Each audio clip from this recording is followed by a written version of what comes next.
Welcome everybody to today's SpecFlow Masterclass.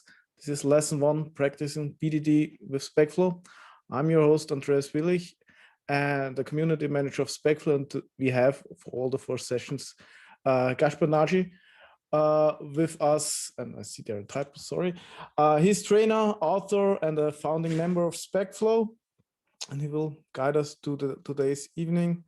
Author, that's because he wrote already 2 books. A third is something coming about Bdd. 2-3 weeks ago, the latest one, Formulation, was released, and you can get it with a special discount code on LeanPub for 30% off. Very well written books. Have a look at them. I'll leave this here for a moment that you can get the coupon code and the URL. As I saw in the chat, some question about recordings. All the lessons are recorded, and we will share them after all 4 lessons are over. So when probably next week, you will get the email where you can find the recordings. Good. Before we start the lesson, some advertising or not informations from me. Sure to remember, we have this SpecFlow Community Hero program where we give nominate or have 3 heroes per category per month. Every hero gets a 25 Amazon voucher. The categories are GitHub contributions, but also social media posts. So if you write something about the SpecFlow Masterclasses in the next days on Twitter or LinkedIn, please submit it also in the Community Hero program, and we will pick then 3 for the Community Hero program. And I shared the link with you in the chat. Some quick guidelines for this masterclass. Some of you already found. Please use the Q&A tool from Zoom. It's somewhere down there.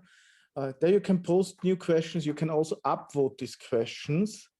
And we will use this to answer them in the order of votes, the questions. When it's possible and when the question is relevant to the current topic, what Gaspar is telling us, I will ask the question to Gaspar. For all the other questions, we have done this as advertised, a dedicated Q&A part at the end. Please don't use the chat for questions.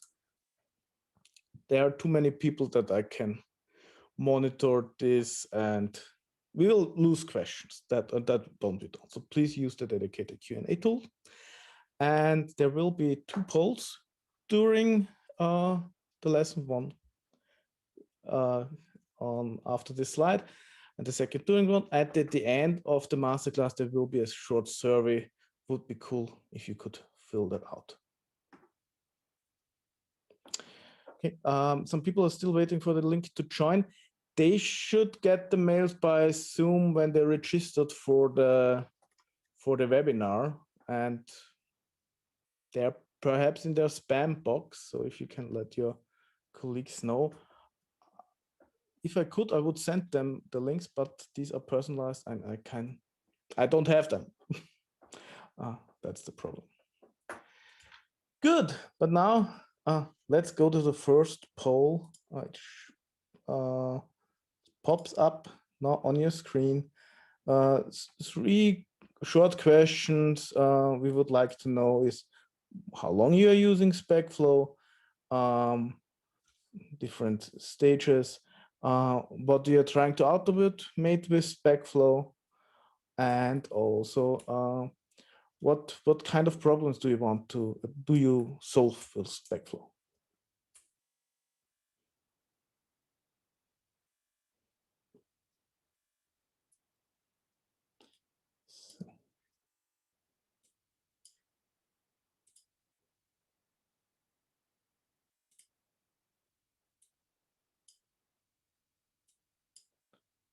Good, good, good. I thought somebody raised the hand. We won't open mics for viewers. So please, if you have questions, please use the Q&A tool there.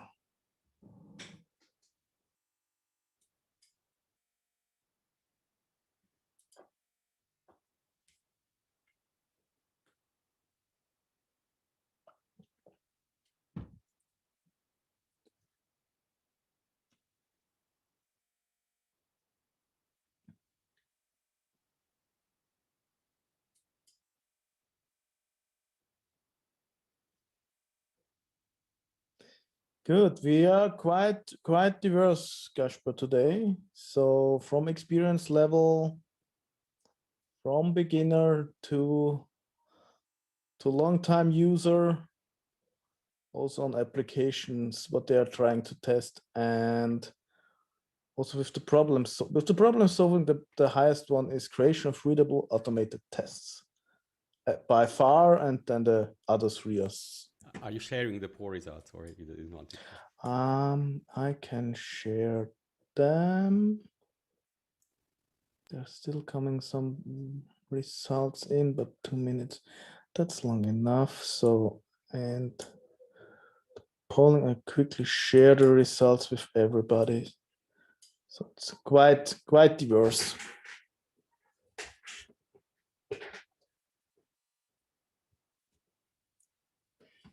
Good. And that was it from my side. So, Kasper, your stage. Okay, thank you, and welcome everyone. I'm just sharing my screen, and you are going to see my slides hopefully in a second. Hopefully you do. And let's get started. Very warm welcome to everyone. I'm really glad that we have so many people here from all over the world. I have seen that someone is joining from Mexico and also from some very remote locations. That's really amazing. And today, as you have heard from Andy, we are going to do the first lesson of something which we call a SpecFlow masterclass. And let me just very briefly introduce about the masterclass concept. And first and most importantly, this is a concept that we are also testing right now. This is the first round of the SpecFlow masterclass that we are doing. So any kind of feedback is very welcome. Andy mentioned that we will have a survey at the end. It's maybe a little bit even more important that you spend that few minutes to fill out that survey, because we really would like to make something that is usable for people. But for that, we have made a lot of assumptions, and this is now the proof whether our assumptions are going to be fine. So basically, the goal of the SpecFlow Masterclass series is to somehow level up your Bdd and SpecFlow knowledge. And we were trying to design this in a way that it should be valuable for both those people who are new to Bdd or evaluating Bdd. We have seen in the poll results that there are many people who are like that, but it should also give something useful information for those who are already practicing SpecFlow. Definitely, we don't want to be a simple introduction thing. So the masterclasses are going beyond a little bit the introduction things. I'm trying to share more advanced topics as well, especially those that are related to concrete practice, to concrete different experience that I have gathered in the Bdd projects where I was working or where I was affiliating with. The majority of the masterclass lessons will not need coding skills. Of course, if you have coding skills, that's not bad. But definitely the lesson 3 and partly lesson 4 are going more into the coding stuff. So on those we will see a lot of code as well. Our plan was to so the masterclass will be a little bit like a presentation style. I mean, with this so many people, I think we don't have any other chance. But to make it a little bit more interactive, basically we planned with a little bit longer Q&A section than usual. I hope that this is going to work out fine, and you will have a chance to ask your question and get answer for your very special questions that you have collected. So this is the format of the masterclass, and only mention that otherwise I'm working as a Bdd trainer and coach. So maybe that's a good and shameless introduction that obviously I'm also helping teams and individuals to get hands-on learning practices also for SpecFlow. If you are interested on that, then you can go over to my site, specsolutions.eu/courses, and you will find more information about that. The SpecFlow Masterclass was an initiation from the SpecFlow team from Tricentis, but this is my content, so they didn't make any review on that and didn't say anything about what I should or I should not say. So definitely everything that you hear here is my personal opinion and personal view. This also means that if I say something that you are totally disagreeing with, for example, if I say that, hey, Bdd is not testing, then please don't bother the SpecFlow team and the Tricentis representatives with that. Come to me, but be prepared that if you come to me, then probably my answer will be something like that I am your master, obey me, you shall, or something like that. Unfortunately, I still have to train my Yoda voice. Sorry for that. I couldn't resist not putting any Yodas into a masterclass. So that's... Kaspar, one thing. Looks like you're a little bit low on volume for some people. Could you turn it up a little bit? Okay. Yes, please. Now, is it better now? It's too much. Or is it good? Good now? I'm speaking 1, 2, 3. It's louder. Yes. Okay. I can make it even more louder if you want. Or fine let's see for it like me, that. and got first positive feedback in the chat. Perfect. Super. So that's basically the concept of the SpecFlow Masterclass. And probably you have seen from the invitation, I don't want to spend too much time on that, is that we have 4 lessons. We try to categorize the topics into 4 webinars, 4 lessons. The first one, and this one that you are currently in, is trying to give you an overview about the Bdd practice together with SpecFlow. So it's not an introduction to the masterclass series, but it's seeing the overview picture and helping you to understand that the process itself and what kind of benefits we can get out of Bdd and SpecFlow. The second lesson tomorrow, we will talk about formulation. So basically how to write good Bdd scenarios, how to write good SpecFlow scenarios with give and then. On lesson 3, that will be one of the course topic or hardest topic with automation, and there we will see plenty of source code. So there will be some source code in those sessions. And on lesson 4, we try to collect all those topics that are important if you want to have a good ongoing maintenance for your Bdd solution. So those questions that come up if you have a little bit more than 3 scenarios, but more like hundreds of scenarios, how to keep them in the healthy state. That's basically what we are trying to address in lesson 4. So that's basically the structure of the classes. The agenda for today is the following. Basically, we will have 3 core topics, not equally sized. The first one is trying to address that very simple sounding questions like what is Bdd? And here we will talk about some key concepts. We are trying to make a definition for that. We are trying to see some of the benefits that Bdd provides us and coming up with the core Bdd practices. The second thing, and probably after that, we will make a very short, not a break, maybe a pause. We will have a short poll question, or actually 3 poll questions, so that you can stretch your leg a little bit and answer those questions. And then we will move on. And the second block will be about the Bdd process. And this is going to be a case walkthrough. I will take a very concrete user story, and I will show you how that user story is implemented with Bdd using SpecFlow. Of course, I will fast forward the coding parts, but at least you will see when and what is happening. So I really hope that this will be, since it's a very concrete example, this will be really useful for you. And at the end, we will talk a little bit about how SpecFlow and Bdd is fitting to the testing landscape of your application How does it compare to other kind of testing practices and testing tools? So that's the agenda for today. As Andy mentioned, if you have questions, feel free to put them into the Q&A or vote the others' questions if you want. And definitely at the end, we'll try to answer at least the most top voted ones. But maybe even today, we will stop a few times and to answer some relevant questions. Okay, so I hope that you are ready for the ride, and let's get started. So as I have said, basically the first topic that we would like to do is to answer that question: what is BDD and how SpecFlow relates to it, how SpecFlow fits into the BDD landscape.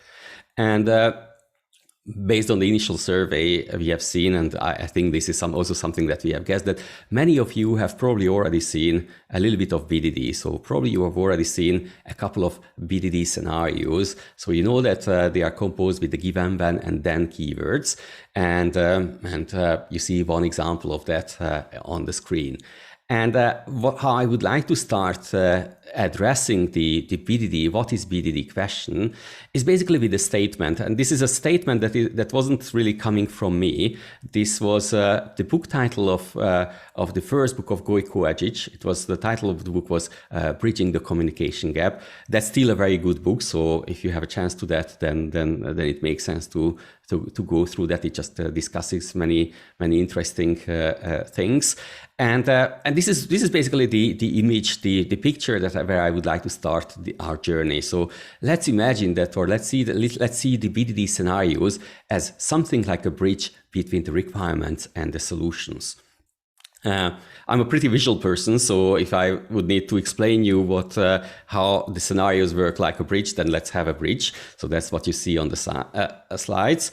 And if you would like to put the requirements and the solution, then we could put the requirements on, let's say, that on the left-hand side. The solution, the application that we are writing, is somehow on the right-hand side. And the scenarios are somehow trying to bridge the gap between these two things. But what does really that means, and why do we want to have this bridge in there? And probably, I don't know how about you, but probably if you have already practiced a little bit agile software development, then you might have run into problems like that. Definitely I did run into these, that at some point you would like to make the requirements better testable. So that how to be able to make sure that we are really testing the requirements, how to make a coverage for the requirements, a use case coverage, all those questions that are coming from this side of the bridge. And on the other side, from the other side of the bridge, maybe the question or maybe the thing that you would like to have is how we can make the test better understandable. Because writing automated tests is one thing, but what happens if you just half a year later coming back to that test and you try to, and especially you are typically coming back to that test, if it starts failing, then how can you make sure that it's easy to figure out why that test is failing and how to decide what the real problem is, whether that test is still relevant, whether that test is still valid, or the application is simply buggy, or there is some other problem coming up. So those are probably the two directions how you would like to enter that bridge. We will come back to the bridge and trying to understand that more in detail. But before that, let's just quickly have a very brief anatomy for the scenario. So try to understand how BDD scenarios look like. They are very simple structures. So fortunately, this is something that you can easily get. A scenario starts with a scenario keyword, has a name, sometimes called a title, which is basically identifying the scenario. We haven't asked that, but probably majority of you are software developers. I started also as a software developer. I'm still feeling like a software developer today.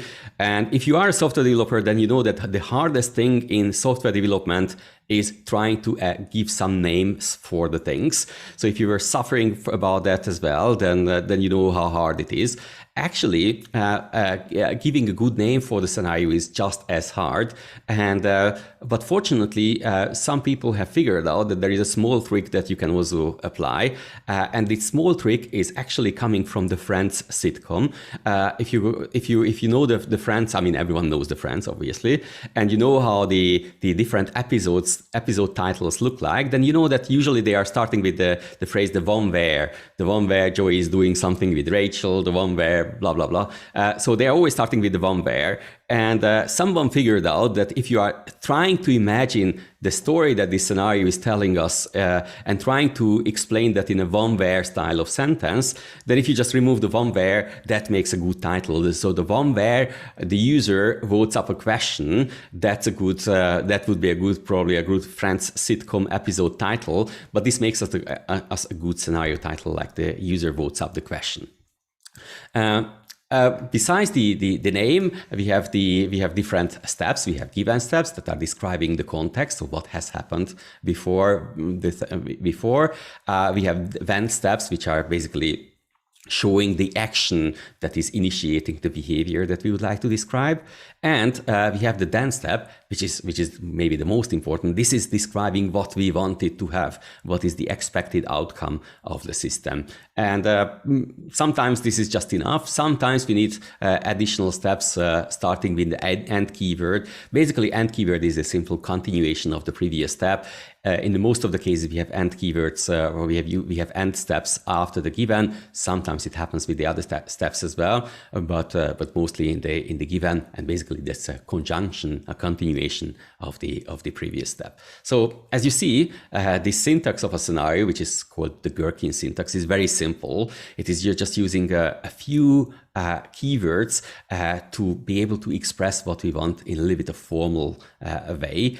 And these keywords are currently, which we are seeing, are in English, but actually, since your business might be in a different language, in different spoken language, basically Gherkin provides a keyword set for more than 70 languages. So if you're describing your business problems in French or German or even Hungarian, then you can use the right set of keywords so that it should be easily understandable for everyone in the team.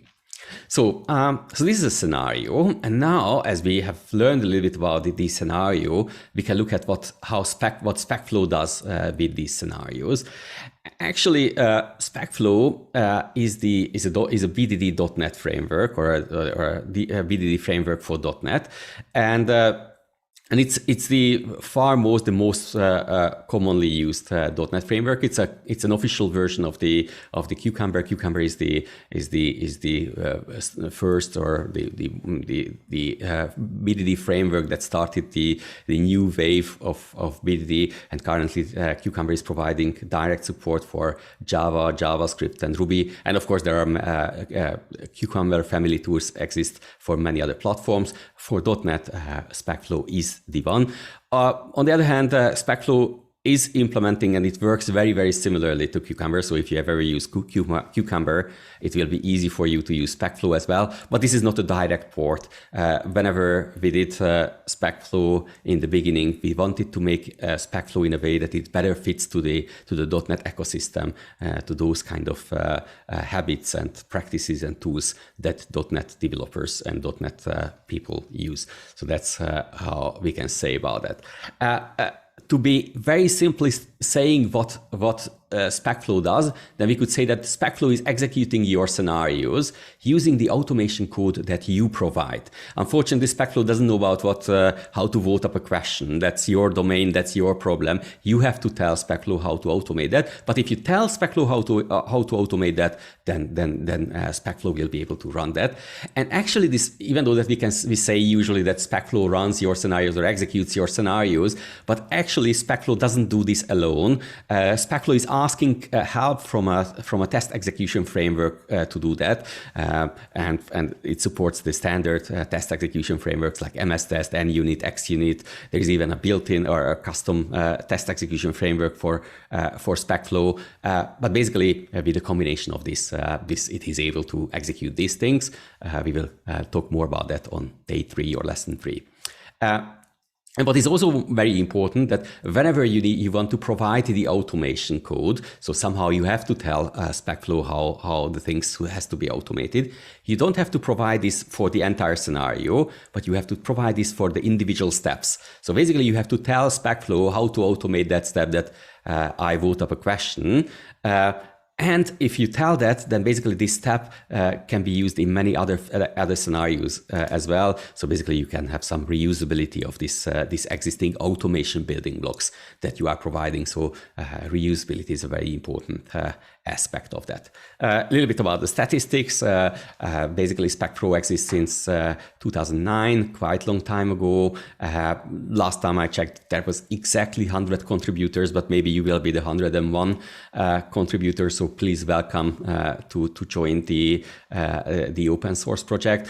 There are plenty of downloads on NuGet, and the SpecFlow project has been started on a very long night by me, but nowadays there is a dedicated team at Tricentis who has taken over that. Andy Willich is also one of the key members of the team, and they are doing all the great job to keep this alive and moving on with the fixes and the new improvements. So they are really making a great job with that. Nowadays I'm not not contributing to the daily tasks of SpecFlow, but we are time to time have some sessions together, so I'm still keeping my eyes on what happens with SpecFlow. Okay, so we have seen how the scenarios look like, and we have seen what SpecFlow does here. Maybe it would be a time to try to phrase out a definition for Bdd. And if you Google for Bdd definitions, you will find plenty of them, typically longer than that. This is the shortest one that I was able to make. But hopefully this is summarizing the most important bits of that. So we can say that behavior-driven development is about understanding, documenting, and verifying business requirements through illustrative scenarios. So that's what we would like to have. And this is this is condensed, so all words are super important. So we would like to have a good understanding of the requirements. We want to properly document that, so even half a year later, we will be able to pick up the thread. And we would like to be able to make sure that those requirements are properly implemented, so verifying whether our implementation fulfills that. And what is also important that the primary target of Bdd is the business requirements. We'll talk more about that tomorrow. There are plenty of other requirements in any project. Bdd is primarily focusing on the business requirements here. And as we said, the scenarios will do the bridging, so they are helping us through this process. So scenarios. If you have ever seen scenarios, or maybe most of the people who have already seen scenarios says that typically for many people scenario is just a test. It's just an automated test, which is definitely true. So Bdd scenario is an automated test as well.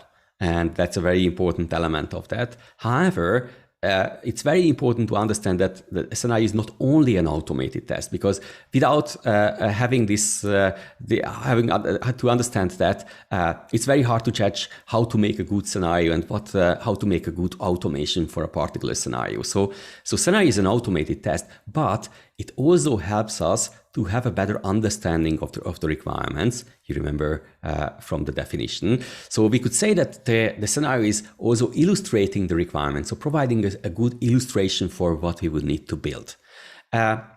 So it illustrates what we would need to build. It provides works as an automated test. And last but not least, it helps us to document all those small little decisions about the expected behavior that we have made through the project. So that makes the three purpose of the scenario. It's an illustration of the requirements, it's an automated test, and it's also a documentation of the behavior. Obviously, the first two, so illustration of the requirement and automated test, is more important when you are in the implementation phase, when you are building up the product, when you are creating the value, and you will see that this is following some sort of test-driven approach.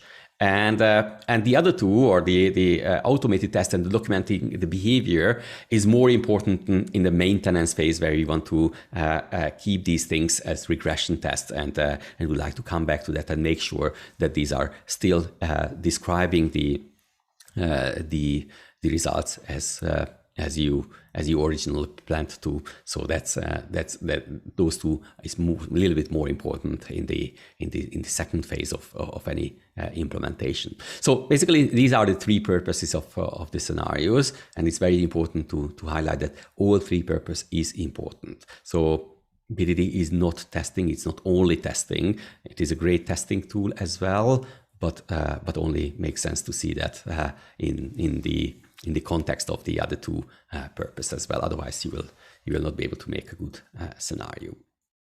Okay, so let's get back to our bridge. So we said that we would like to use the scenarios to bridge the requirements with the applications, and we have seen that there might be some goals that you want to make the requirements better testable or the test better understandable. But let's try to dig a little bit into that, and why do we need such a bridge, and what is the problem that is requiring us to try to find to have something in between. And for that, I think the majority of the agile teams first encounter with the requirements in a form of a user story. Of course, user story is not the starting of the journey. Probably it starts with some impact maps or user story mapping or some high-level vision of the thing. But at some point, it arrives us in a form of a user story. And basically, user story based on the agile requirement practices is nothing else, just a reminder for us that we would like to implement this thing, and we would need to discuss about the details of that so that we can bring it and start working on that. So basically, user story is just a reminder for a conversation.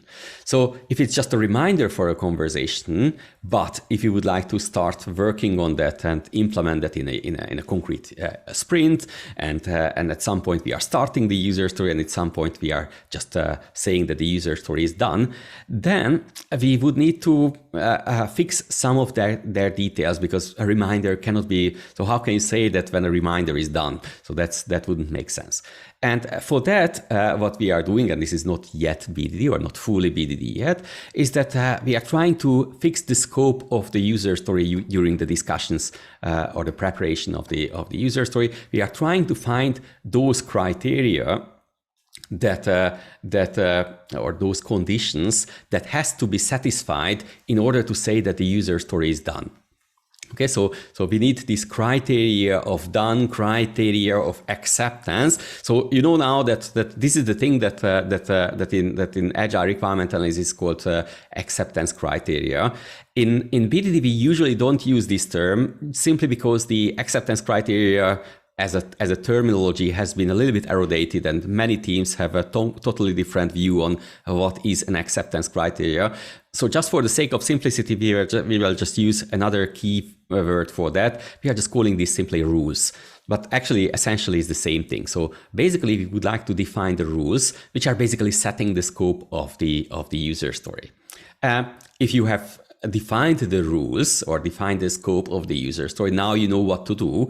Now the thing that you need to do is that simply implement that. And when you are implementing the application, where you are providing some system code of some production code, then basically what you are doing, I don't know if you ever thought about that this way, is nothing else that you are just taking those rules and trying to implement them in the production code.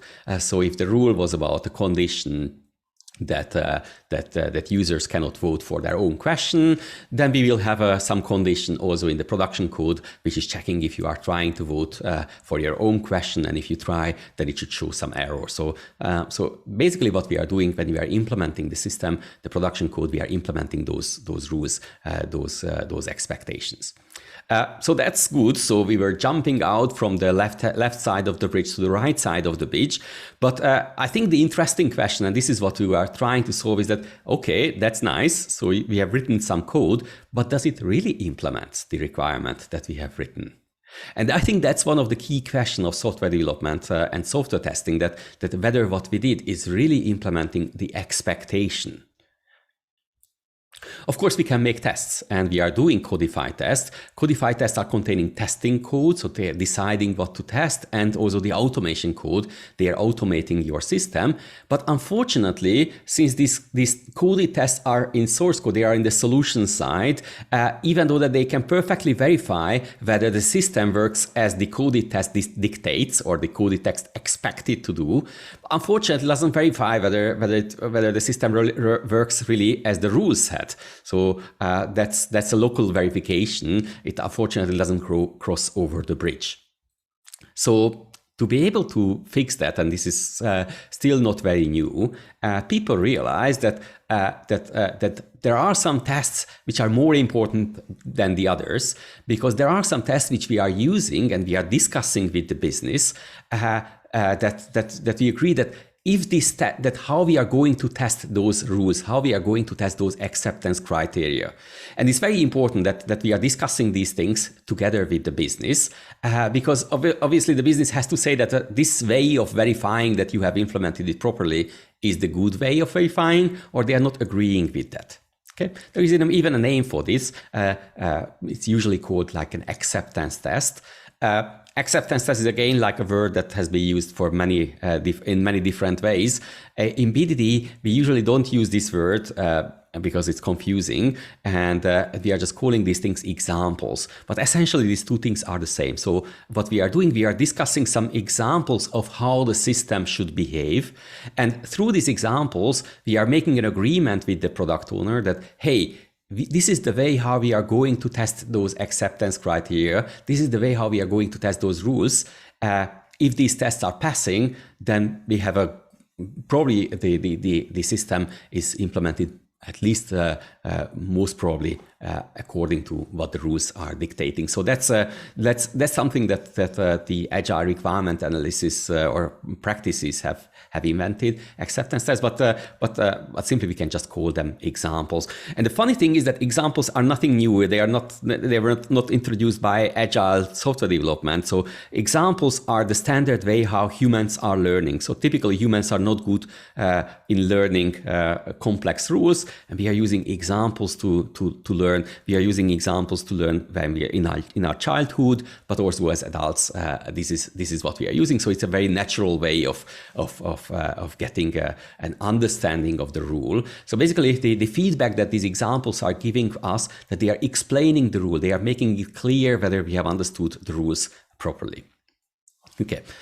With the examples, the thing is a little bit more imbalanced. Now you see that there is some sort of symmetry on the two sides. So we have the rule and the counterpart of that is the production code. We have the example, and actually we could do our coded tests based on those examples. So this is what many teams are doing, and this is still not Bdd.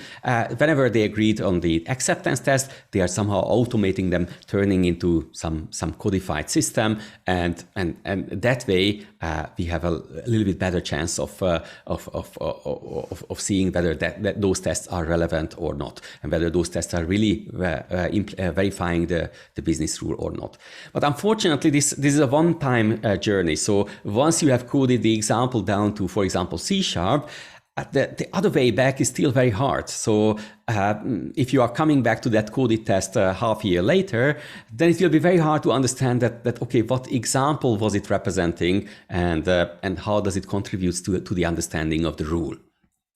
So that's why, as you can see, even though that we have the story rule examples on the requirement side, even though that we have the system and the test on the solution side, this is still not enough, and we still cannot get back the feedback whether the system is really implementing the rules in the expected way. So this is where finally the scenarios come in. So this is why we need something in the middle. It looks like that once you got over to the solution space, it's very hard to jump back, because if it's already implemented through using source code or any technical details, it's very hard to connect it back to any kind of business related things.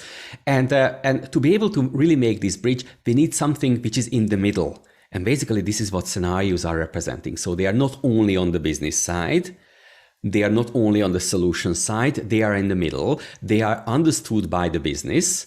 if they are written properly, and they are formal enough to be able to run them as tests, so they can verify the solution. So that's how this position of scenarios in the middle is basically helping in this bridge. So what we are doing with them, we are documenting the rules. This is what we have mentioned already in the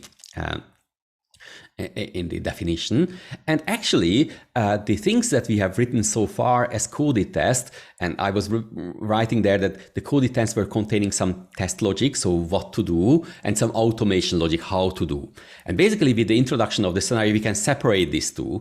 The testing logic, the what to do, is anyway already described in the scenario. The only thing that we need is the how to do, how to automate these things. And this is where these step definitions that we mentioned with SpecFlow are coming into the picture. So basically, the step definitions are defining how those particular steps are automated. And with the help of these step definitions, with the help of this automation code, basically the scenarios itself can verify whether the system is behaving accordingly or not. So that's basically what the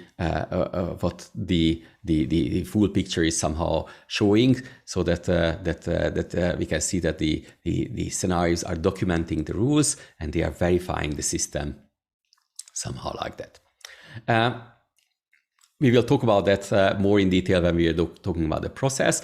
But I think the interesting bits for Bdd is that how do you get those examples? So how do you define the acceptance tests of the examples? Let's just call them examples for now. And how do I write, or how do we write the scenarios? And those are those things that we will call discovery and formulation. So discovery is basically the process when we are finding the examples. The formulation is when we are turning an example into a given and then based scenario, and that makes basically our process full. Just to simplify the picture, basically what we have the scenario in the middle, which is on one hand verifying the solution, and on the other hand validating whether the requirements are well understood, and we are really doing that. And I already mentioned the discovery and formulation. So now we can also place them here on the bridge. So basically we have three core practices of Bdd, and this is what we are going through in these 4 lesson days of the SpecFlow masterclass as well. The first one is discovery, where we is a process of defining the examples and trying to have a better understanding of the requirements through illustrative examples. The second is the formulation, when we are turning these into given and then based scenarios, and based on that we are documenting those results. And the automation, where we are automating those scenarios, and with that we are making them able to verify our system. So that's basically the 3 key practices of Bdd. And basically this is the end of our first section. So in this first section we were trying to put or make a Bdd introduction from the starting point of saying that the scenarios are bridging the requirements and the solution. And hopefully now you have a little bit of better understanding what this bridging means, and why we might need to have such kind of connection, and what kind of problems these kind of connected systems can solve, and why it is very important that the scenarios has to be in the middle. They don't belong only to the requirement side. They don't belong only to the solution side. They have to be in the middle. Otherwise, they don't work as a bridge. So that's basically the end of the first section. I give a chance maybe to Andy that if there is any quick question, then we can ask. Otherwise, we will have as I mentioned, a short pause, and we will make a poll. So in the meanwhile, you can stretch your leg. It will be a 2-hour session altogether. So it will be pretty exhausting at the end. And I'm looking at Andy whether, do you want to make any question? No, you want to make the poll, right? I start the poll, and one thing is, we'll get the recordings after all 4 sessions are done. So probably next week. For the people who weren't at the beginning. So there will that was the most available. top voted question, I guess, right? That was the most top voted question, yes. So yes, you will get the recording next week. So now, as you are here live, you have a competitive benefit to everyone else. So you have 1 week ahead of all the others. And plus, you can make your questions as well. And even more plus, you can participate into this poll where we have basically 3 questions that which goal is more important to you? What do you think who should do the discovery practice? And what do you think who should do the formulation practice? And there are these 3 questions. You might need to scroll down to see all 3. And I don't know how about this nowadays, but if you were joining through the browser to the Zoom webinar, then the polls might not work for you. I'm not so sure about that. But if you have joined from the browser and you don't see the poll questions, that this can be a reason for that. Good. In the meantime, one quick question is one user asked if we also will discuss Appium in the webinars. Depends on what we call discuss. So we will not have any concrete demos with Appium. We will mention and we will discuss a little bit how Appium would fit into the concept of SpecFlow and automation. This is going to happen on the lesson 3, but I'm not there to show an Appium demo on a live session. I have done a few times and burned myself. So. Oh yeah, I know what you mean. I made a stream about this and I've done funny problems. Good. The rest of the question, I think, would be more discussion and would not be too long. Okay. For this. So let's see how far we are with the voting. So yeah, in the meanwhile, make sure that you got something to drink, stretch your legs, stand up, jump. You can even shout because you are all on mute. I mean, take care of the persons around you.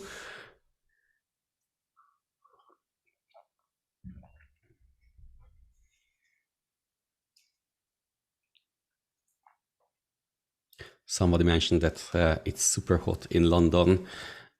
Here in Budapest, we have a colder day today, but as now I had to close all the doors to keep the family noise outside. I start to feel that it's getting hot as well, at least in this room.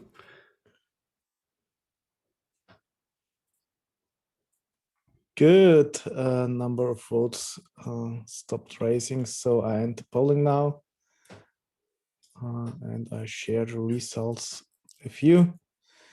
Okay, so very good. So the first question was that which goal is more important for you? And as you have seen, basically I was bringing in that 2 directions how you want to enter the bridge. And for many of us, it looks like that both are super important. So I think that's the massive majority. But it looks like that making requirements better testable is slightly a more important goal than making the tests better understandable. I can absolutely understand that because at the end it's very important that the application that we put our energy into is really doing what it's supposed to and not something else. So the second question, that who should do the discovery practice? Actually, these other 2 questions will be the topics that we are also going to discuss in the remaining part of this session.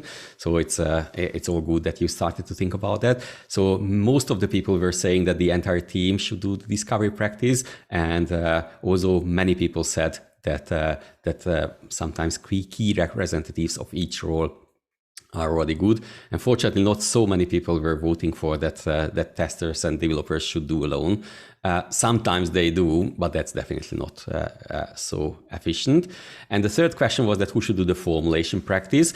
I don't know if maybe for some of you still this separation of discovery and formulation was news, because sometimes, or at least initially, many teams are doing these 2 things together. And of course, you can do that, but separating of these 2 has some benefits. If you separate this and then formulation, for many people, they said that they could be done by the entire team, which is definitely an interesting approach. But But I think the second most votes were coming for that a pair of from the team, maybe a tester and a developer, and that's what we see, and almost zero votes for the only developers alone should do that, which is really good. Okay, so thank you very much for your activity and for your proposal. I hope that you got a little bit of mental refresh at least. And then let's move on with our webinar, with our masterclass lesson. And as I said, in the second round or the second section, and this will be basically taking the most of our remaining time, I would like to go through or give a presentation about the Bdd process. And I realized very quickly when I was preparing for the masterclass that it's impossible to make a full detailed presentation, because the processes are always special and context specific, and whatever process works for me might not work for you. So I thought that I just turn this into an example. So let's take a concrete example and see how that concrete example is implemented in an imagined team, in an imagined process. You see a process diagram on the slides, and actually this process diagram is from our discovery book with Seb Rose, and this process diagram is not the process. So this is not the process that you have to follow. This is a process that makes sense with .NET or with .NET with Bdd. And you might, it can happen that this is fitting to your context. Maybe in your case, the thing has to be a little bit different. Whenever I do coaching sessions with teams, usually we just sit down, and one of the interesting part of the coaching session is sitting down and trying to make such a diagram which is really representing what their process, how their process should look like, and what we would like to achieve. So don't take this as a recipe. Take this as an example. That's what I want to say. And because I also want to focus on that, who is doing the individual activities. In the slides coming from now, you will see some icons, and these icons I have stolen from the SpecFlow website, and basically they are representing the different roles. So we have this human-looking someone is the product owner. We have one who is writing some cryptic things, that's the developer, and the one who has the good questions and figuring out the things, this is the tester. And sometimes they are working together like in the whole team. So these are kind of icons you will see on the slides. And with that, I would like to represent a little bit that who is doing that particular activity that I'm talking about currently. So to be able to make this as an example, we had to have some sort of demo project or demo domain, and I was again thinking a lot about what kind of sample application could work, and I figured out that I have a sample application from a long time ago. At least the idea of that is from a long time ago, and I would try to a little bit get rid of the dust from that and make it alive again. So actually, this is a very unique application. Probably you haven't seen such an application yet.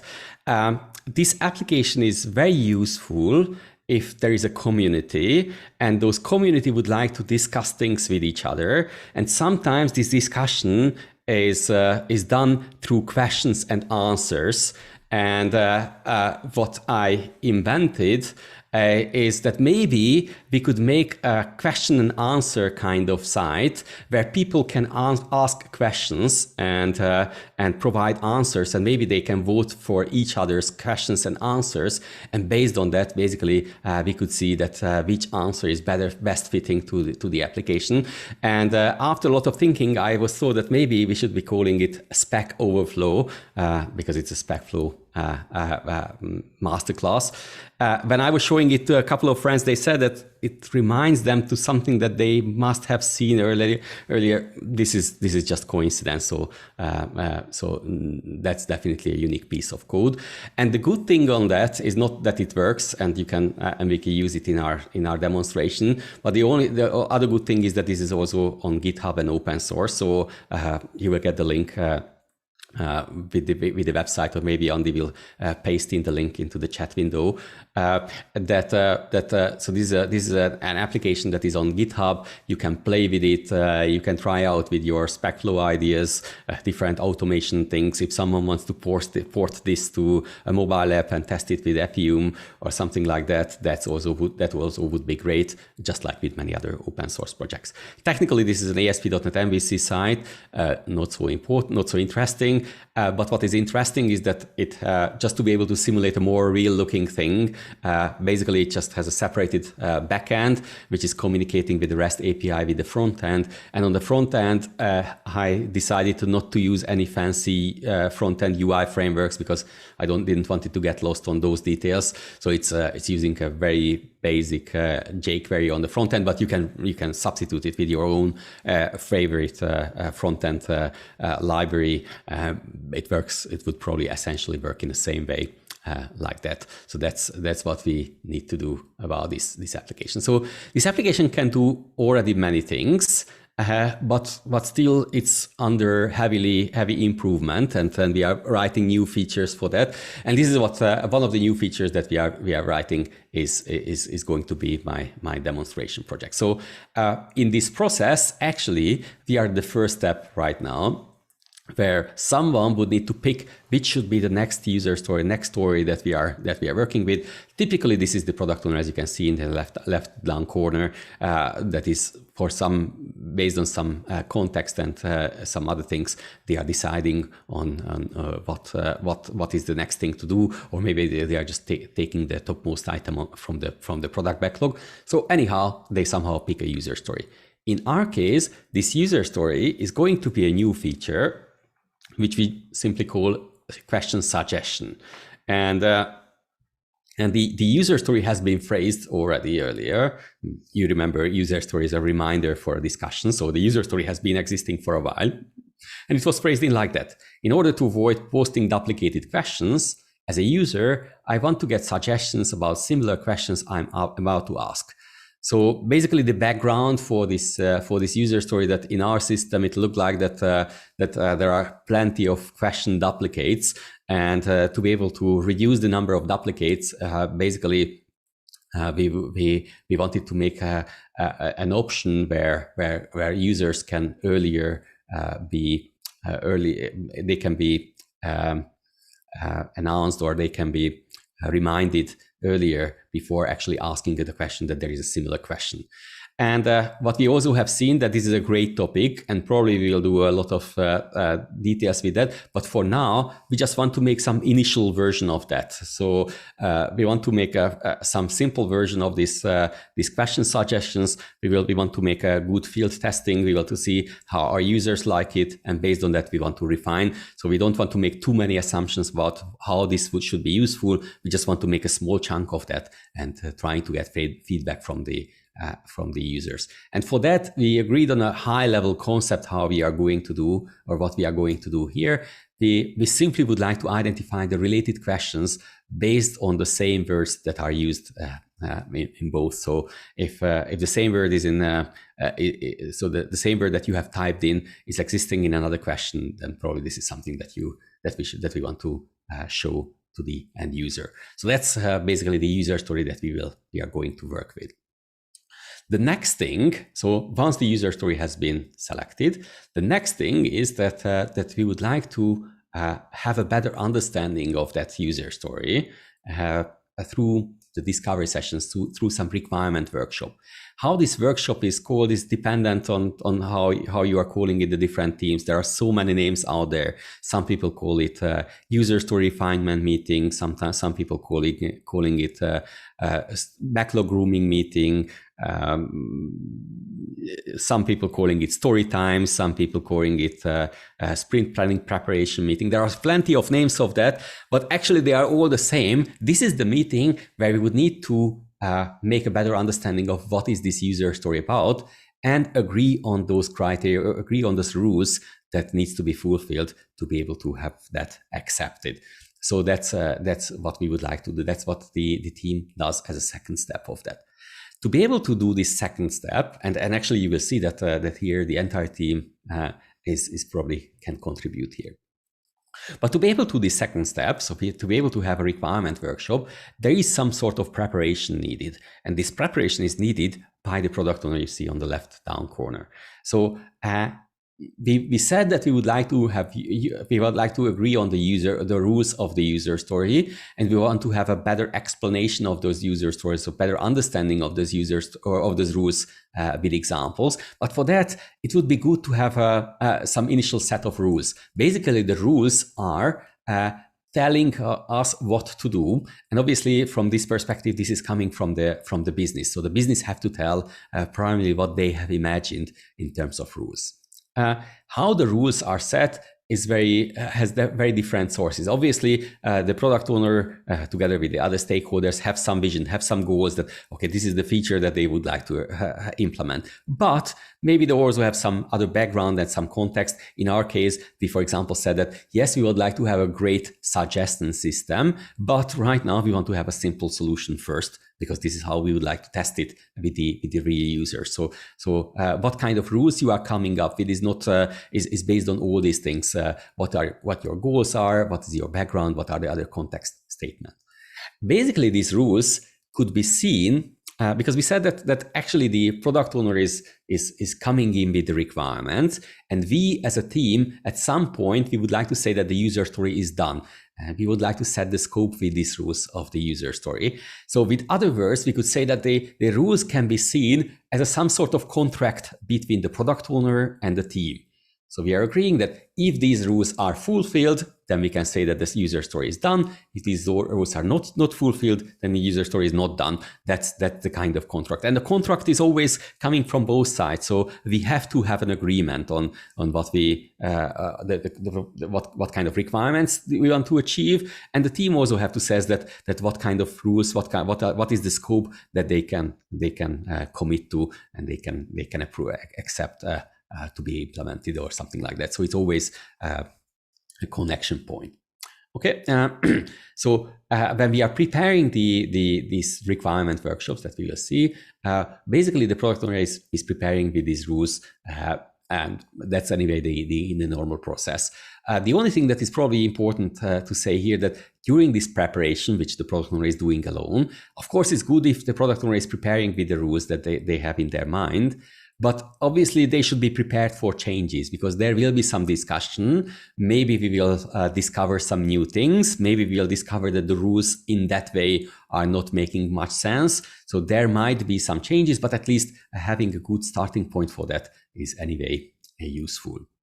So this is what my product owner was doing as well. So for this user story, they were trying to think about that, okay, what kind of rules we would like to really be implemented for this user story. Definitely coming from the context, from this concept that we discussed, that is similar, that the words that are appearing in both, those should be the important criteria. Maybe one rule that the product owner was coming up with is that questions with at least one common word should be suggested. Okay, so if there is at least one word that is the same with the question that you are about to ask, and the question that that was already a system, that we would like to see that suggested. At least let's take this as a starting point. The other thing is that where these words should be taken from, because we know that the questions have a title, it has a body, some longer description. Maybe they also have a tags. Right now, we can make another rule that the words should be matched in title, body, and text. So basically, all three fields that you have in the question should be used for that. So that's also seemed to be a good rule, good expectation that we would like to achieve. Also, I mean, when we are talking about words, obviously there are a lot of words that appears in all of the sentences, like the, or is, or I, or some other things. So obviously there should be a rule that some common English words should be ignored, because otherwise it will just match everything. And maybe another meaningful thing would be that if suggestion with more common words should be earlier in the list. So basically, if there are 3 words matching, then it should be in the top of the list. If only 1 word is matching, it should be down in the list. I think those were the rules that the product owner was imagining as the first scope for this user story. That's the preparation phase. That's what product owner did probably alone, but probably they were even sending out these rules in the meeting invitation, so people can already started to think about it. Okay, we have now a good feeling about what this user story should be. But now let's get to the meeting. When we get to this requirement workshop, basically we would like to go through the rules and try to find some examples that are properly explaining those rules, so that we can make sure that we are having the same understanding of those rules. And even though that I wouldn't say that this is mandatory, but many BDD teams are using a technique called example mapping to be able to facilitate such a workshop.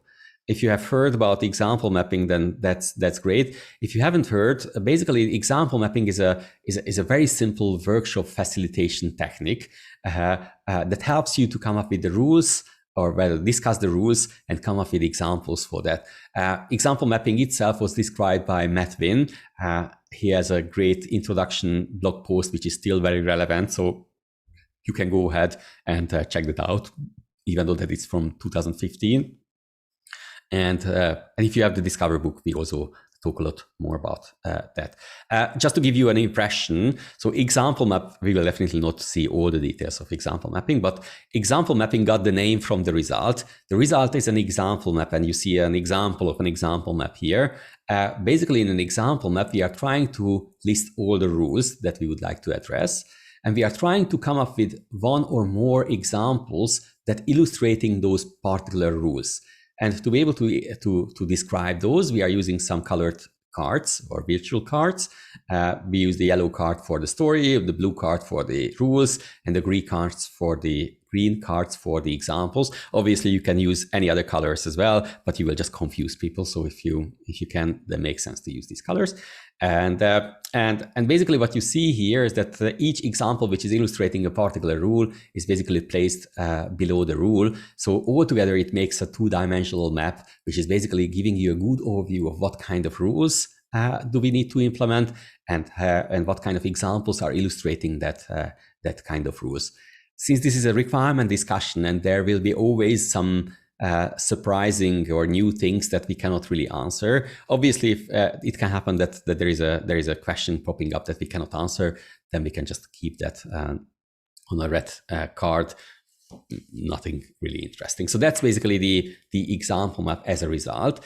And just to give you a little bit of impression how example mapping works, I'm trying to simulate that a little bit here. It's really hard because, of course, it's a live discussion and it's always different, and it's very hard to describe that. But maybe, and obviously I'm alone here.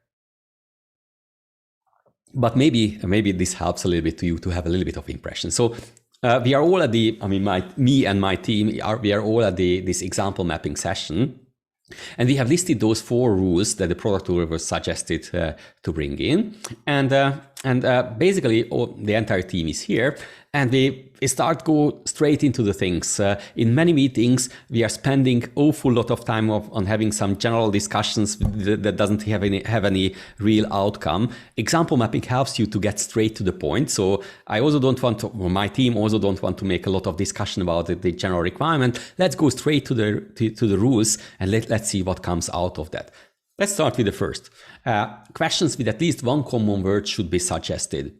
I think everyone feels what this means, so probably there will be no real surprises here. But just to make sure, it's always good to have a few examples so that we see that everyone is really understanding it in the same way. So in this case, we are just asking the product owner to give us an example that, hey, product owner, could you please give us an example for how do you mean on that? The examples should be concrete. So my product owner said a very concrete example for that. He said that, okay, let's imagine that we have 2 questions in the system. What is SpecFlow and what is Cucumber? And if you are start typing best SpecFlow practices, then actually we should have the first question, what is SpecFlow suggested, and not the other. Okay, so that's obvious, right? Everyone is really seeing that this is all good, and we are practically can move forward. But usually, and this is what happens in discovery sessions, that if you see one concrete example, then it helps you to come up with another one. So in this case, probably if someone sees this example, says that, okay, that's nice, but what happens if I'm asking this other question, which is essentially the same, but the SpecFlow is written with all caps? Should it also suggest that? Product owner says yes. Okay, so we have learned something, that is when we say that same word, or that is case insensitive. It's obvious, but it's good to have a note on that. And then we are moving on to the other rules. But before that, maybe when we are seeing that, okay, there will be quite many matches, someone is asking the product owner that, hey, product owner, is this really nice that we are listing so many questions? Shouldn't we just limit the list of questions? Product owner says that, yeah, that makes sense. Actually, I have forgotten about that, but that's absolutely making sense. So even during the session, we can come up with a new rule, like limit the suggestion list to 10 or something like that. But then we move on. We are just discussing what does it mean that we are searching in all three fields. What does it mean to ignore the common words? When we are talking about the common words, there is a little bit about some discussion of some special words, like written with dash, like behavior driven. If you are writing it with dash, does it count with as a 2-word or 1 word? There is a little bit of discussion on that. And unfortunately, we cannot make an agreement, so we're just writing them up into a red card, so that this is something that we have to figure out how it works the best. Just decided that, okay, we can still move on even with this question. Okay, and then we just complete this session. Okay. Now we have a better understanding of the user story, and not only having a better understanding, but also having a better view of the complexity, the size of the user story. So it can happen that once you have made your example map, you immediately see that the user story is simply too big, and we would need to split that. Let's say that in our team, this is what happens. So the team says that that's all great, but we will not be able to finish this in a sprint. So let's try to split this user story. But if you have done the example map, so if you have broken down these things to rules and examples, then basically splitting is also very easy, because you just need to take a couple of rules together with their examples. And for example, you can say that, okay, let's postpone those things into the next sprint. So at the end, we have these 3 rules remaining, and with these 4 examples that we were coming up with. Okay, so now the requirement workshop has been finished. Now we can come to formulation. So with formulation, what we would like to do, we would like to take those examples and turn them into proper given then-thens. And the question is that who should do that? And in the poll question, many of you were saying that the entire team should do that. Many of you also said that maybe a pair of people should do that. Actually, both of you are right. In the beginning, if you are writing the first scenarios, then it really makes sense that the entire team is somehow aware of how we are expressing such kind of behavior. So probably then the entire team can be attending. But as a daily routine, once you have the next and next user story, usually having the entire team for the formulation is not really efficient, because thinking about word ordering and grammar tenses and such kind of things with 5-6 people, that's simply not efficient. So usually it works very well with 2 people. Doing it alone is very dangerous, but works well with 2 people. So maybe a tester and a developer, that could be a good pair for that. So that's what they are doing. They are going through the questions and trying to turn them into a Bdd scenario. So for example, if they would just start with this very first one, then they could turn it into a Bdd scenario like that. Of course, there could be other options as well. So given there are a question asked like what is SpecFlow, what is Cucumber, and the user is authenticated, when the user starts asking the question as best SpecFlow practices, then suggestion list should be what is SpecFlow. So basically just suggesting the first question. Of course, there could be other ways of formulating, and we will go into formulation details tomorrow. I don't want to talk about that particular topic right now. But what I want to talk about is 3 things here. That first question, and this is very important, how to batch. So so we have seen that we have 4 examples for this user story. That should I formulate all 4, or should I automate, or should I formulate only 1? So how to batch that? Usually there is no very fixed answer for that. So basically you can see which one works better for you. But usually what works better is that you are just taking a few easy ones and formulate them first, and trying to automate and go through the entire process, because it might turn out that there is some conceptual problems, and it's much easier to do the fixes if you have less scenarios to work with. But if it's a known topic, if you know how the formulation works, then formulating all of the user story might also work. Sometimes I also do that. Anyhow, you do.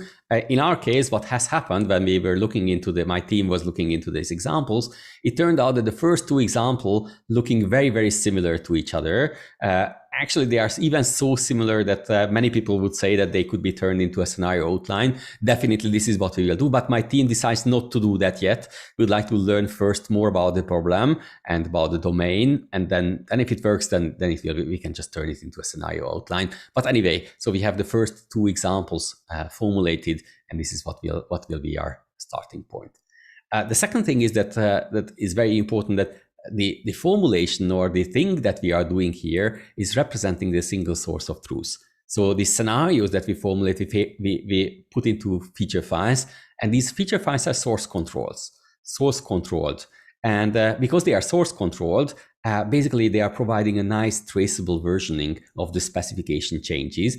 The best is actually if you can put them into the same repository as the production code, because you can then really see it nicely that what was the version that we have tested, what was the version that these scenarios were basically representing. So they are really becoming a single source of truth, which is very, very useful in many cases. Anyway, this is putting into the source control is anyway very important. The third thing that I want to mention here before we move forward is that whenever we formulated the scenarios and maybe checked even into the source control, actually those are representing in some sort of in progress state.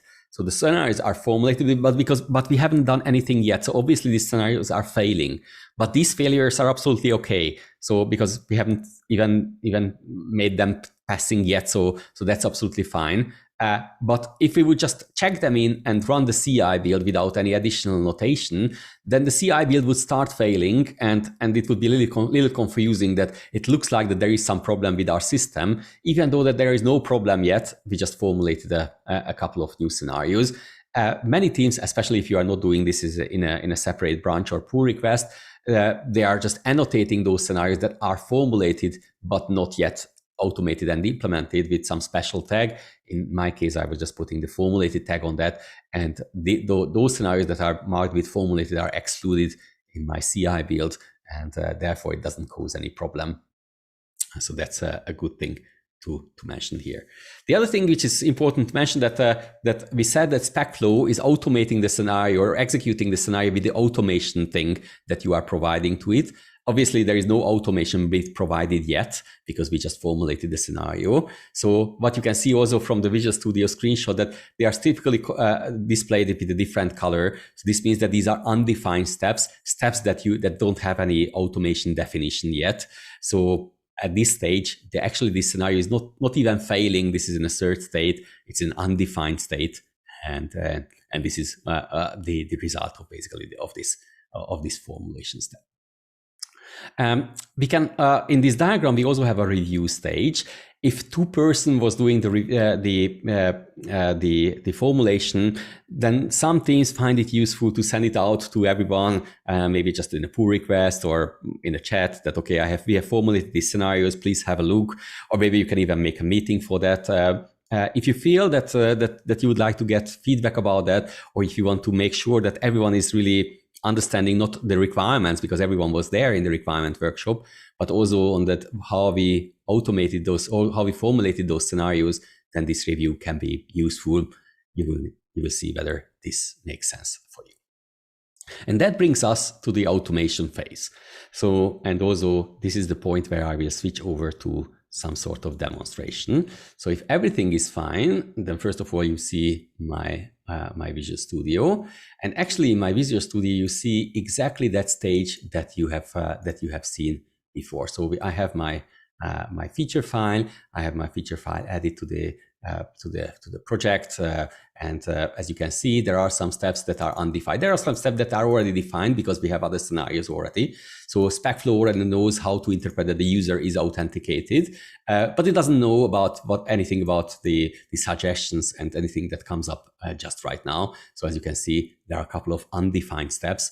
So the first thing that we would need to do to be able to provide the automation for these scenarios, turning them to the really executable automated test, is to define the automation logic for that.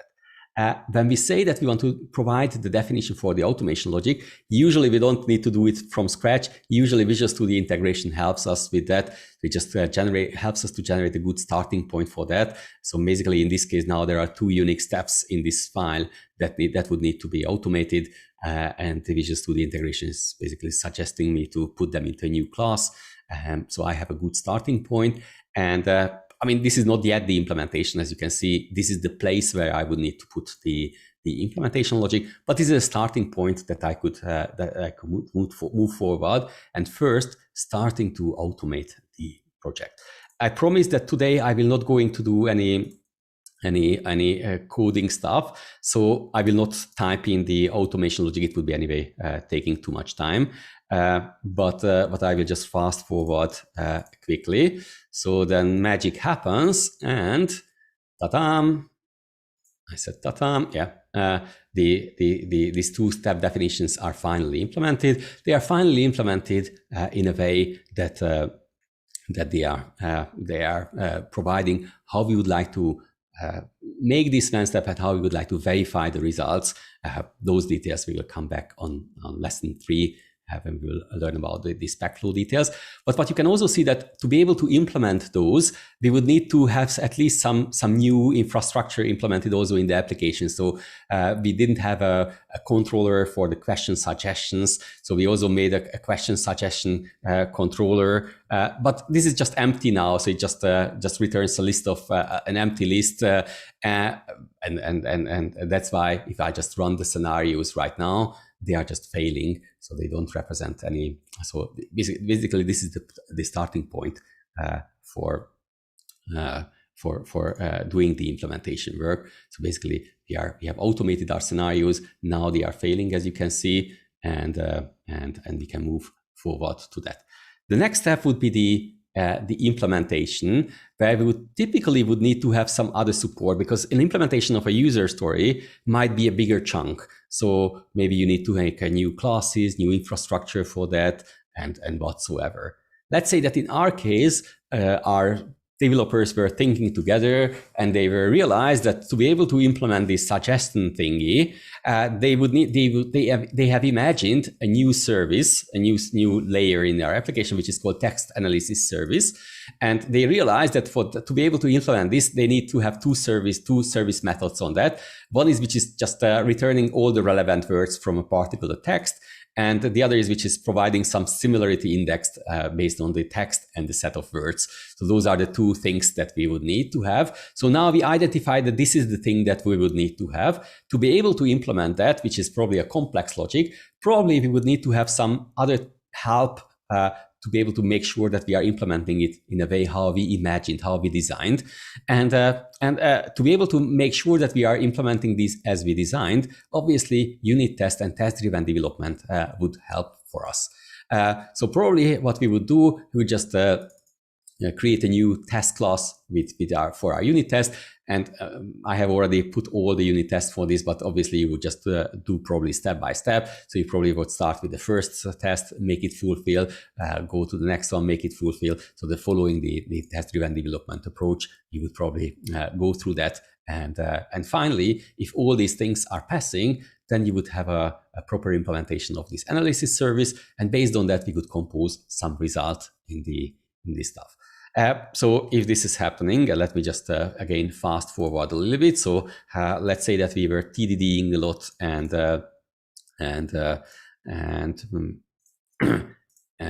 implemented all this logic for that. Probably even a day or at least a couple of hours have been happening in the meanwhile. Now we have this complex logic. And at the end, we are getting to some point where all of the unit tests are now passing. Let me just check whether it's really like that. Now all the unit tests are passing, hopefully. And at the end, finally, our Bdd scenarios are also passing. In my case, right now, this Bdd scenario is not automating the things through the user interface. So to be able to make this visible on the user interface, I also needed to complete the user interface logic as well. Maybe I did some other sorts of testing for that, and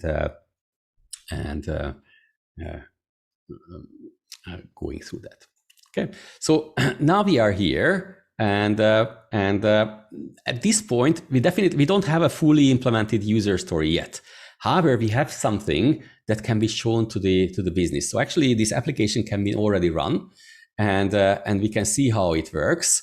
We can try to ask a question, and let's see what kind of questions we have. We have Cucumber, SpecFlow, Bdd. So if I'm just asking a question like, hello, SpecFlow, which is obviously not a good question, then somehow it appears that, okay, very good. Cucumber as well. Don't forget that right now it only searches in the title, because that's the other rule, that it searches in all three fields we haven't implemented yet. But it looks like it works. Maybe we already get some feedback that maybe it waits too much, so maybe it should provide these suggestions a little bit faster, so I don't have to wait 1, 2, 3, 4 seconds. Maybe with 2 seconds it would be a little bit better. So we could even already fine tune this a little bit. Okay, that's great. So we got some feedback from the demo, and maybe also for the testers. We also did some supplementary testing, some little bit of exploratory testing, if you can see it like that. And now we can move on and formulate the further scenarios. For formulating the further scenarios, of course, we could again decide whether we just formulate the next set, or we just we are formulating the other ones. Right now, I'm just jumping forward and formulating all the scenarios. And in the meanwhile, I just merge this to a scenario outline. Let's see whether the magic happens. Magic happens. So now finally we have all scenarios here. Some of them are not having the formulated tag because those are already working. Some of them still have the formulated tag. So again, now I'm at the point where I could make an automation. In this case, I didn't have to do any new automation because every step that I was using has been already existing, so I was able to reuse existing steps. But again, I have a failing scenarios that are calling me to be able to automate them. My Visual Studio got a little bit confused, but never mind. Again, we could move on and do the automation and the implementation phase. And finally, if everything is automated and implemented, then we hopefully get to the right result, which is coming in a second. Hopefully now all of the tests are going to be passing, as the formulated tag has been removed, because this is not only formulated, this should be passing. And hopefully now all of our scenarios are passing, and all of our unit tests are also passing. That we can see here. That's great. That's great. So we are currently here. So we have formulated all the scenarios and implemented all of them. We might want to have still some supplementary testing, some exploratory testing. We would like to start the application again and check whether it works better now. So now I can use SpecFlow also here, and I get the what is SpecFlow question as a suggestion. And maybe I can play further with that. I will probably make some other tests as well. But at the end, it is finally ready to be able to release, obviously not necessarily to the production release, but at least to some staging environment, to some demo environment where I could get some alpha users or some other stakeholders checking it out and giving me feedback about whether the direction of these question suggestions are going well, or we would need to have any stuff. So that's basically our user story is at the end done. So basically that's what we did. Actually, this was an example process, but you have seen a little bit how the discovery, formulation, and automation was fitting into that. And I hope that through this very concrete example, this was a little bit easier to understand what does discovery, formulation, and automation means, and how can the Bdd scenarios really drive the implementation of the code. That's why it's called behavior-driven development.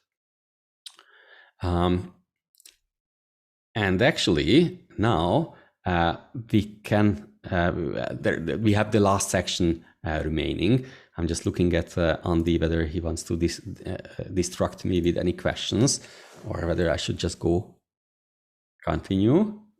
Continue. Okay. So basically, what we want is the third section, or last section, is about how Bdd is related to other testing methods, or in general, how Bdd fits to the test automation strategy of the project. And what I will do in this section, I will just highlight a couple of usual test methods or usual test techniques and make a comparison in a kind of similarities versus differences kind of style. And first, I'm going to start the thing with the test-driven development. I think that with the test-driven development, we have seen some elements of that already during this demonstration. Let's just wrap it up and see how that works. So obviously with Bdd and Tdd, there are a couple of similarities.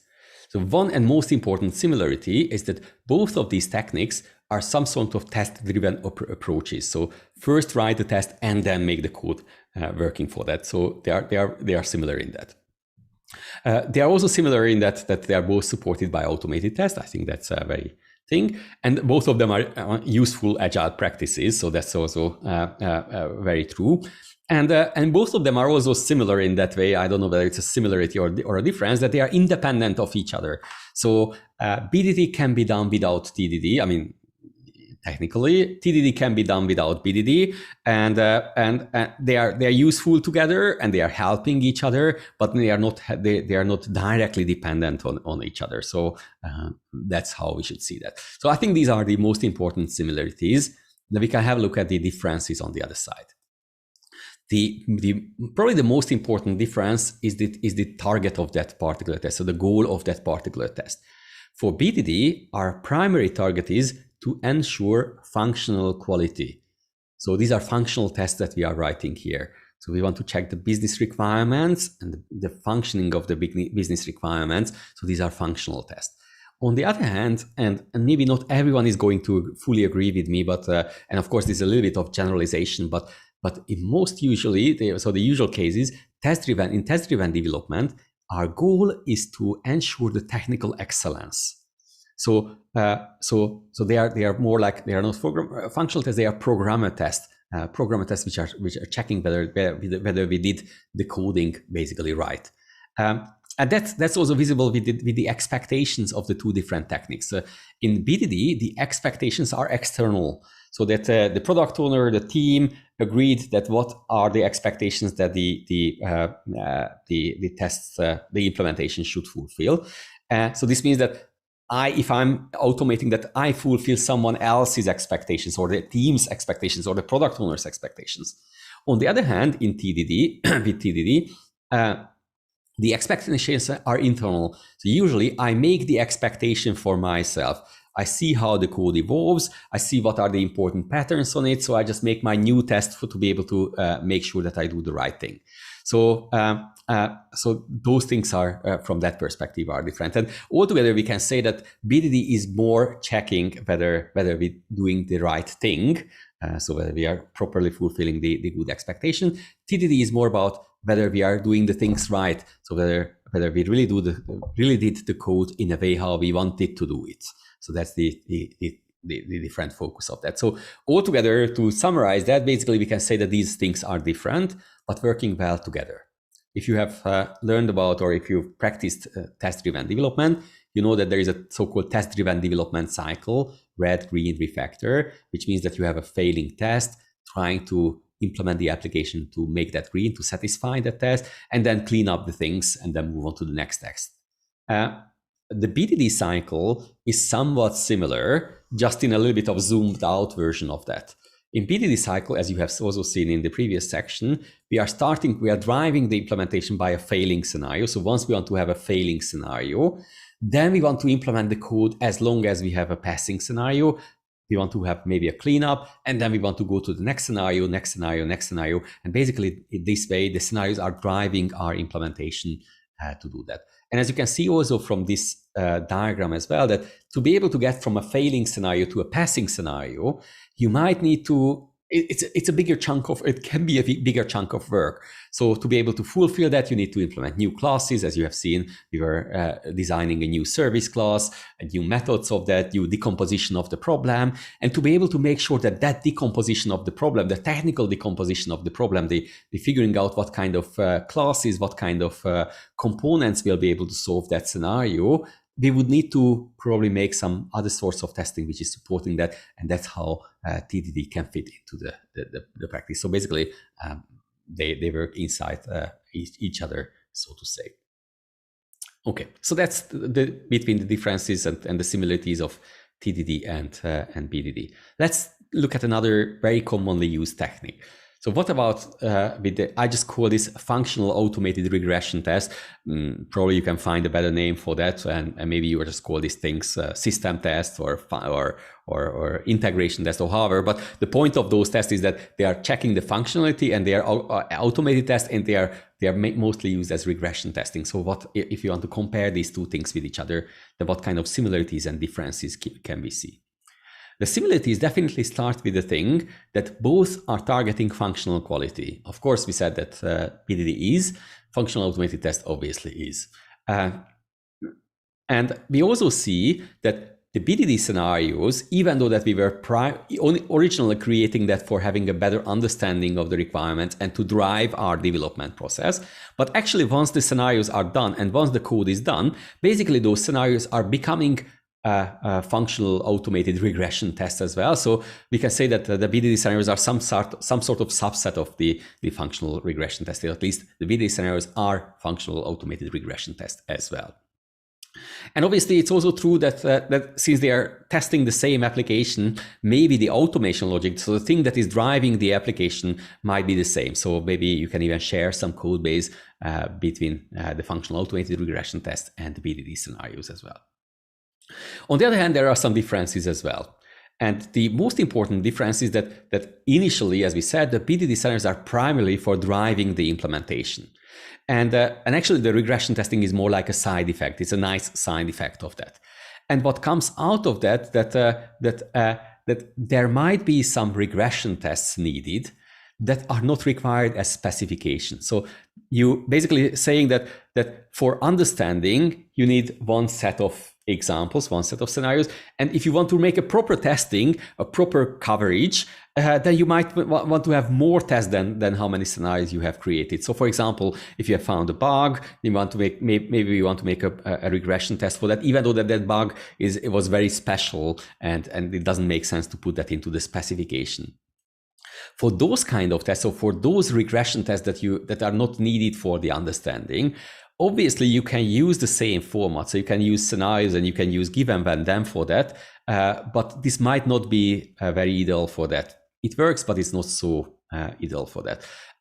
And probably even if you are using SpecFlow and give and when then for that, then it makes sense to make a clear separation that this scenario is not a scenario, this is a test. Actually, just we are using the same syntax as for the scenarios, putting them with the tags or different folders whatsoever. So basically what we can see is that Bdd is a subset of functional regression test, which is focusing on the specification. On the other hand, we have manual regression tests as well, where the similarities are similar. So both of them are functional, both of them are prescribed. So it tells upfront what we want to check.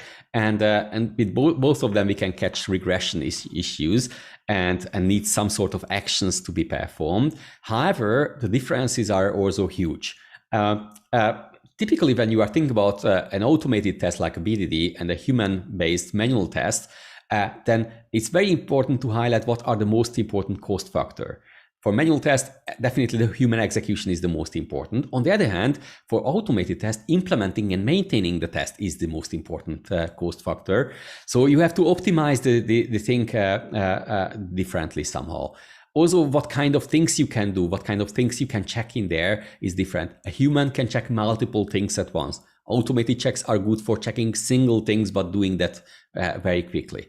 So altogether, based on that, what comes out is that generally the testing flow is totally different.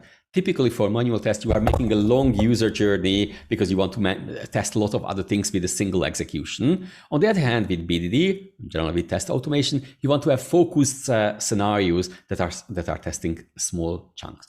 I think this is clear, but unfortunately, this is a bad news because many teams trying to convert manual test scripts to scenarios, but unfortunately, it doesn't work. Because of that, it doesn't work like that. Typically, you cannot convert it one-to-one to scenarios. Tomorrow, we will see a more longer example for that. Okay, I think two others remaining, Bdd and Exploratory Testing. The similarities are clear, so that both of them are agile techniques, and usually both of them can be used for functional quality.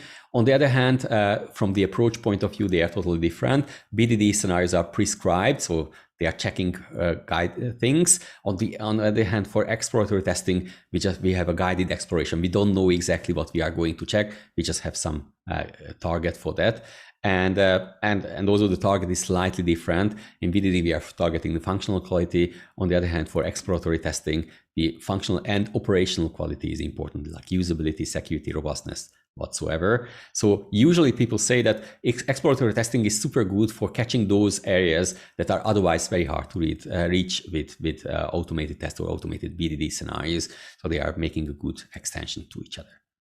And obviously there are other tests as well, like performance, security, any kind of supplementary testings. They probably have some similarities. They contribute to the quality, but usually they are targeting different areas. Typically, these kind of tests are targeting the operational quality. On the other hand, Bdd is for functional quality. And usually these performance security tests are used as a verification technique. On the other hand, Bdd is used in a supporting technique. For these supplementary tests, usually the tests are described in some technical language, like in whatever special script language. On the other hand, for Bdd, these are described in business language. So that's basically our conclusion with that. They are different, but they are addressing different aspects of the quality. Basically, those were the things that we reviewed. Good.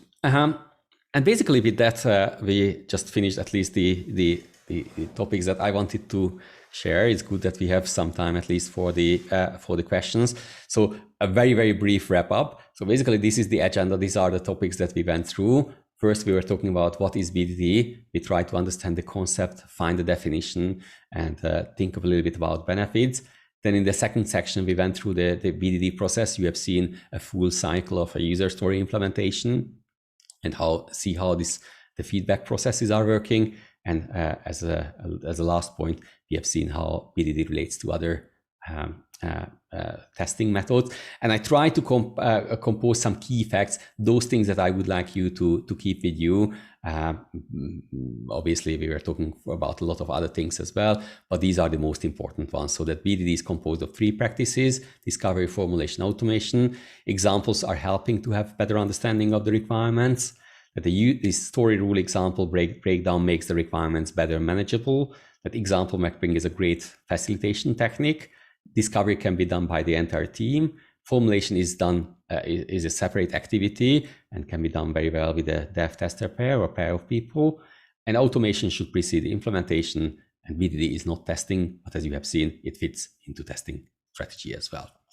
And so with that, actually, we finished the prepared stuff. So that's about it. And it's time to have your questions. We have 15 minutes for that. Good. Let's get started. We have some questions. I think some of them you answered them in the last, but let's go through them one by one. So first question is, can SpecFlow replace developer unit tests too? Very good question. It's very hard to answer because unit test is not a testing goal, it's a testing technique. So if your question is that can SpecFlow replace those unit tests that we are using for ensuring the technical excellence, so typically the ones that we are creating using test-driven development, then I would say no, because those are different things. So a SpecFlow scenario will never be able to tell you how you have decomposed the problem with 3 subtasks, like as you have seen in my demo, that I created a service class which is able to extract words from that, and then based on that I can solve my thing. These are not business things. These are not business decisions. These are technical decisions, how you did the decomposition, and you can only verify them with technical tests or like this programmer test. So from this perspective, they not. If you are thinking about those unit tests that are actually checking the functional aspects of that, then it can happen that some of the scenarios are overlapping with that, and you need to have less focus on those things. But since unit tests are usually used for technical excellence, I think the easy answer would be to say no. Good. Thank you for that. So some complete different topic is there an OR keyword in Gherkin? Very good question. There is no OR keyword, and there is a very good reason why there is no OR keyword. So actually what we are having with these scenarios is there are examples that are telling a very concrete situation how the application is going to be used if an imagined user will start using the application. And just think about that. If you are a very concrete user and you are using the system, you cannot have OR, right?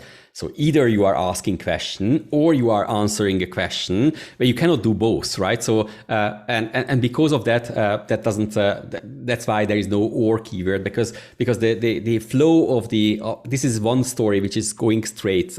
It cannot have junctions in that. So if you have OR in the scenario, that means that you have essentially 2 scenarios. In one scenario, you wanted to ask a question. In another scenario, you wanted to answer a question, and that's it. Or maybe you are just missing some abstraction thing that you have to introduce in your domain. Good. That answers that. Next question from Calvin. Calvin, yeah. Are there any tool service recommendations to the discovery and formulation phase? For the discovery, there are now many collaborative editing tools that can be used for that. I don't have a full list. I think in one of my blog posts that is also on the SpecFlow website, at that time I was trying to review the possible options there, but it's still growing. Any kind of tool that is supporting you with collaborative editing and you can easily put out some cards is working well. So I'm using Miro. If you know Miro works great. But in many cases I was just using a shared Google Sheets, and actually in a Google Sheet you can also build an example map very nicely, and it supports collaborative editing, so people can just help with each other, and so there are many tools for that. I have heard that there are even some tools that are now especially targeting the topic of example mapping, or they have more direct support to that, but I don't have personal experience about them. The thing is that discovery is a brainstorming. It's a creative, lightweight thinking. So anyway, any kind of tool you are using, take the most easy approach. So what you will do in a good discovery session, you will fleshing out examples, changing them as you discuss, throwing them away, replacing them with the other. So use a tool where those things can be easily done. Somehow like that. For the formulation, actually, you don't really need too much tooling. I mean, normally you can just formulate it directly into Visual Studio. Obviously, if we are talking about the review process of the formulation, that's a little bit more tricky because somehow it would be great to have some tooling where you can share your halfly formulated things with the others, that they can comment on that and such things. There are some tools that are starting to support that. I know the Cucumber Studio is one of these tools, but probably there are nowadays others as well. that you can use. But if you are just putting it into Visual Studio and start a pull request, then in many cases the pull request discussions are just as great for making comments and discussions on that. By the way, these two areas where the question was targeting are the ones that are heavily evolving right nowadays, and I expect to have more and more tools and better support for this. Thank you. So, before to the next question, short reminder, there are a lot of questions now coming in. Please upvote them if you find something interesting. I'm going through the order of it's votes. very unlikely that we will be able to finish 55 questions in 8 minutes. Yeah. Of course, it's not impossible, but yeah. So please upvote if you have see something interesting. So next question from Samir. Common mistake people in the IT organization do by thinking Bdd as SpecFlow, Cucumber, or any other tool. But in reality, Bdd is a mindset and SpecFlow is the enabler to test Bdd. What is the best way to clear this confusion? I think there is no best way. I think what you need to do, you need to understand what kind of challenges your business and your team has, and try to see whether how the right Bdd approach can help you to achieve that. And the answer is quite much dependent on the problem. So if your problem is that you are missing deadlines, then you should think about it. Okay, how properly applying the Bdd practice will help you to have less likely missing deadlines. If your problem is that there is very commonly debates whether something is a bug or a feature when the testers are testing the solution at the end, then probably you should try to think about or explain them how Bdd can help you to avoid this kind of feature versus bug debates. So unfortunately, there is no single answer. This metaphor with the bridge and that how they can connect the things to each other. Sometimes this is enough to kick off the thinking. Sometimes you need to have more detailed answer. In the formulation, in the discovery book, I think in chapter 4 or 5, we have a dedicated chapter for that, where we are just going through such questions such challenges that people typically have, and try to see at least or give a little bit of description how Bdd helps on that particular thing. So maybe you can find a few from there that fits to your problem, and maybe you can use those hints, those explanations that are written there. But unfortunately, there will be no one single way of doing that. And on the other hand, this is a good opportunity to learn about your context and your own problems, and trying to find a solution that is really solving your problems and not just introducing yet another buzzword like Bdd. Good. One question from Christina, and I think this one I can answer. Is the rule keyword already supported in SpecFlow? Yes and no. Yes and no. Yeah. So SpecFlow itself is able to understand the rule keyword, but the Visual Studio integration is not yet prepared for, at least the Visual Studio one, not the Rider one. Yes. With the Visual Studio one, we will talk about that on Wednesday. You can use DevRoom, which is an alternative version, Visual Studio extension that understands the rule keyword, and hopefully we will have the official Visual Studio extension also soon get to the rule keyword. That's something that is in the to-do lists. Yes, and also in SpecFlow plus Living Doc, there is not yet complete support for the rule keyword yet there. By the way, you have to know that the gherkin doesn't stop. So now there is a new gherkin change that now we can even put tags on the rule keyword. So the good thing is that once this will arrive to Visual Studio integration, that you can even put tags on that. It will be great. We have also have a feature request to support the rule keyword everywhere. Also in SpecFlow plus Living Doc, I posted in the chat. So if you're interested in that, please vote it up. Yeah. Mm-hmm. These feature requests, you can also find that the other ones there. This is a very important source for us to prioritize our work. We are company funded, but still a small team, and we need to choose the things we implement, and we want to implement things where people are interested in needs, and so your input is needed. Exactly.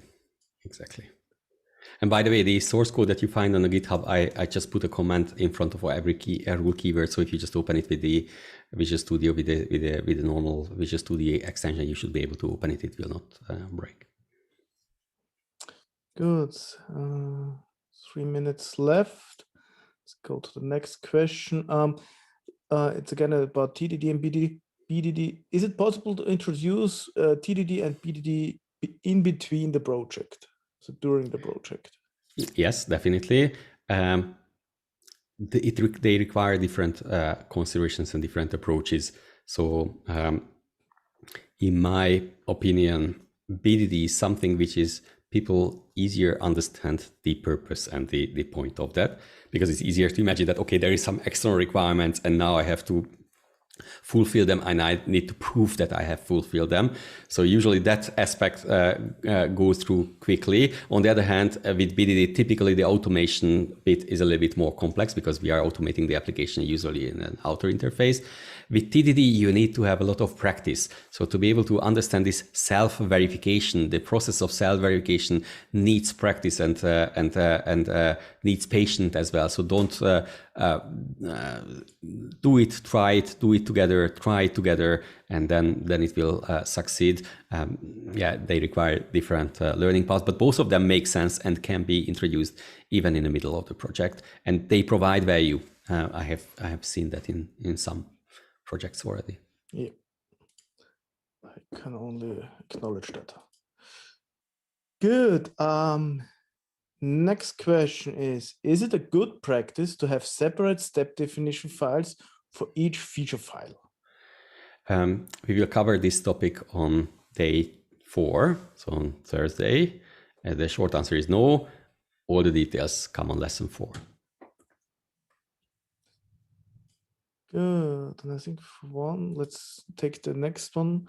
We're considering to use SpecFlow also with the test complete automation tool. Will there be any discussion about external integration of Spec with third-party tools? Day 3? Yeah, yeah, but not test. At least test complete is currently not in my list. But I think if you make the day 3 the question, then we will find an answer, right, Andy? Yeah, we will find an answer. Good. Last question. If development teams have developers and testers, should developer code and tester code all be under the same solution, or should test code be in its own project and solutions separate from the application code? I think having it in the same repository, same source code base is a great benefit because of the same versioning. It causes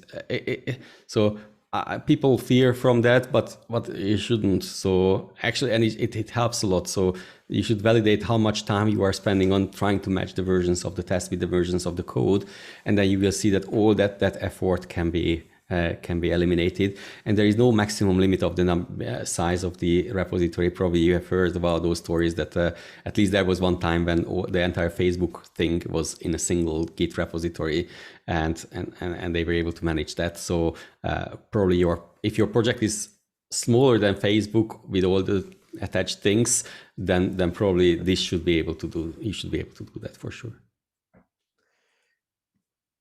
Good. Thank you, Gaspar, for that. So that was the last question. But that doesn't mean that we won't answer them. So if you have still unanswered question, please tweet it with the SpecFlow Masterclass hashtag, and we will try to answer them as soon as possible. And please follow us also on Twitter to see then all the answers to the questions here. Yes, well, let's hope.